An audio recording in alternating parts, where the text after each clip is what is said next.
बारी बारी उठ के, काहे कि ई भजन जब होता है ना तो झारखंड और बिहार झूम जाता है। पता है कौन सा? कि अरे चली जब सैया अरे बाबा के नगरिया ओ हमरा की नदी। वाह क्या बात।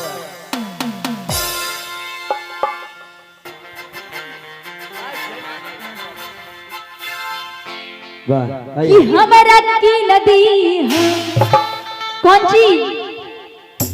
कि घुंघरू लागल कवरिया हमरा की नदी है। हम चाहते हैं कि इस भजन में सभी कोई उठ जाइए। उठ जाओ चाची सब, उठ जा, तनी मौज मस्ती करो तब घर जियो। उठ जाइए सभी चाची लोग, उठ जाइए। इस भजन में सभी कोई झूमेंगे। हाँ उठ जाइए सभी चाची लोग, उठ जाइए। ये हुआ ना बात। और सब मेरा भाई लोग, ए भाई उठिए ना, मेरा दोस्त का भाई है तो प्रूफ कीजिए। हाथ को पकड़ लीजिए, हाथ पकड़ लीजिए एक दूसरे का। हाँ हाथ पकड़ लिए नहीं तो हेरा जाइएगा। और मेरी बचपन की मित्र काजल जो मेरे साथ बचपन से पढ़ी है और हम लोग एक साथ मार खाते थे स्कूल में। अच्छा। जामुनिया गाछी में जब जामुन तोड़ल जा रही है, दोनों पकड़ी गछिया में बांध देते। वो ऐसी बचपन की दोस्त है मेरी। और शादी होने के बाद थोड़ा वो अलग दुनिया में व्यस्त हो गई, क्योंकि शादी होने के बाद हर लड़की का जीवन ऐसा हो जाता है कि सखी सहेली तो क्या मायके भी छूट जाता है। ठीक है, तो इसीलिए काजल से मुलाकात नहीं हो पाई, लेकिन आज काजल का ननी घर आए हैं हम, और काजल ही सभी कांटेक्ट वगैरह सब कुछ कराई है। तो आज एक बात बोली, बहुत बड़ा बात बोल दी। बोली कि आज हमको बहुत खुशी होता है पल्लवी कि हम तुम्हारी दोस्त हैं। सब कोई बोलता है कि काजल पल्लवी की दोस्त है, तो बहुत अच्छा लगता है सुन के। एक बार चाची साहब तनी हथवा पकड़ा था अपन दोस्तवा सबके। हाँ के लागल दोस्त देखो तो सब दुश्मने लगे इनकी। हथवा पकड़ला चाची साहब, आ तनी पाठ बजाइयो।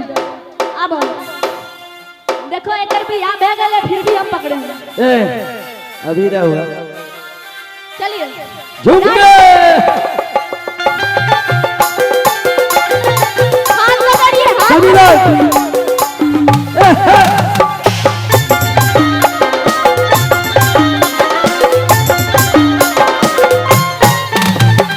चली जब सैया हो बाबा के नगरिया,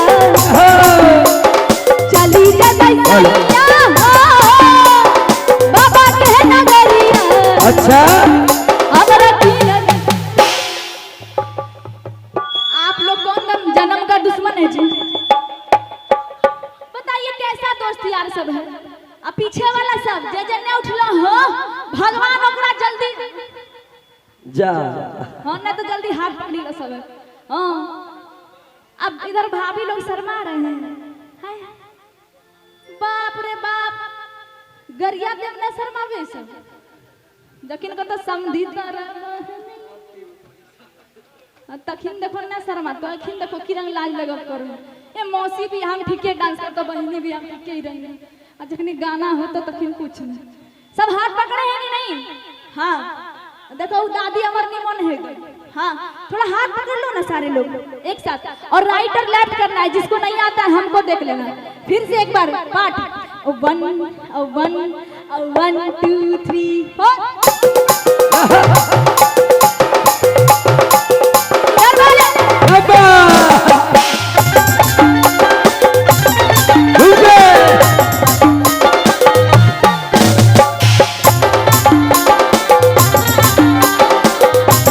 सभी लोग।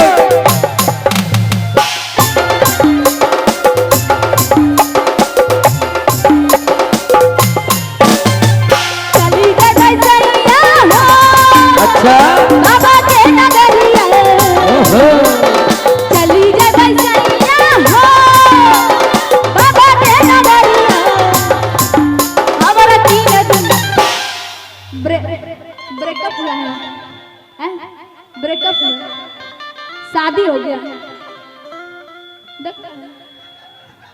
अरे उठ ना रे, बर्बाद कुर्सी कर दिल को। कुर्सी के भड़बो हाय रे हाय, उठे रे। देखे चाचा डरबेल करो तोरा आखिर उम्र बताब तो खड़ा छो बूढ़ो बूढ़ो चाचा खड़ा छ मार कुर्सी पकड़ी बैठ ले तनी कुर्सी आगे कीजिए घर दोनों। हाँ अभी डांस करना होगा। हाथवा उठाइए सभी लोग। अब जे बैठा है सब उठ जाइए भाई लोग। हुआ लगले ओकरा पास आप भी उठ जाइए भैया। हाँ आज हमको दिखा दीजिए कि आज हम कहाँ आए हैं। आज हम कहाँ आए हमको दिखा दीजिए। आज होंगे कि हमारा की नदी घुंघरू लागल कावरिया की नदी घुंघरू लागल कावरिया की नदी हो। चली जब धनिया के बाका बजरिया चली जब धनिया के बाका बजरिया तोरा कीन देहब घुंघरू लागल चुनरिया कीन देहब घुंघरू लागल चुनरिया कीन देहब।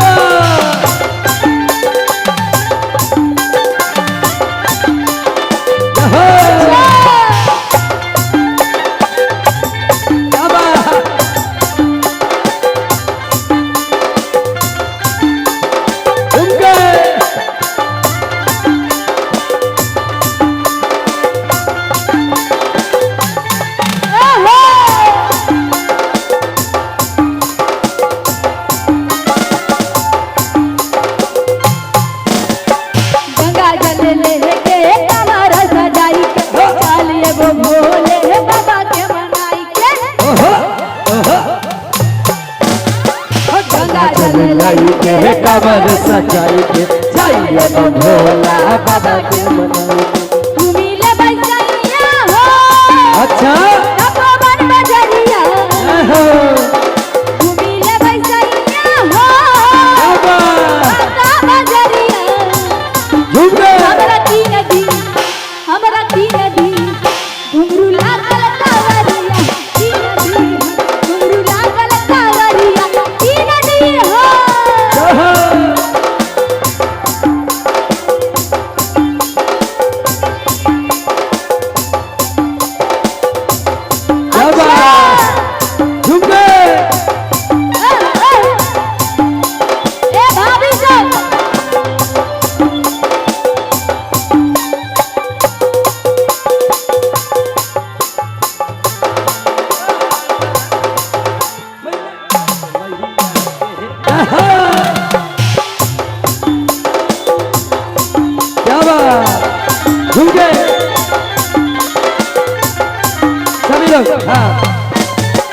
गंगा जल ले जाके जलवा चढ़ाईबो गोदी में ललन खातिर अचरा फैलाईबो।